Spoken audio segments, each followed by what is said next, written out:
আচ্ছা, ভোট পরবর্তী হিংসা নিয়ে কিছু রামায়ণে লেখা আছে? এক বন্ধু বদমাইশি করে এই কথা জানতে চেয়েছিলেন।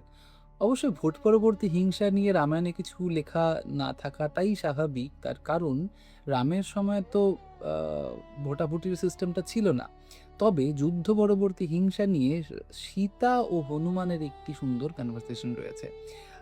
পুরো কনভারসেশন আমরা এখানে পড়ব না। আমরা এখানে আ বাল্মীকি রামায়ণের যে রাজশেখর বসুর সারণবাজ, সেখান থেকে আ যুদ্ধকাণ্ডের ১১৩ নম্বর সর্গ থেকে একটি ছোট্ট অংশ উল্লেখ করতে চাই।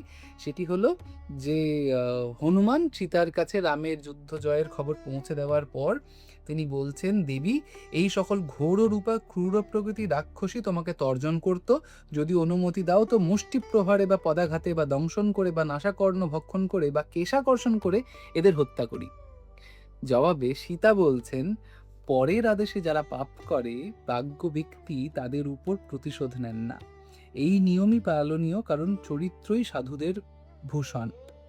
অপরাধী বা সদাচারী বা বধার্হ সকলের প্রতি সদয় ব্যবহার করা উচিত। অপরাধ করে না এমন কেউ নেই।" সুন্দর কথা না? এই জিনিসটাই যদি আমরা পালন করতে পারি, তাহলে আমার মনে হয় যে রাম রাজত্ব না আসুক, কিন্তু রামরাজ্যের একটি গুণ তো আমরা পালন করতে পারবো, তাই না?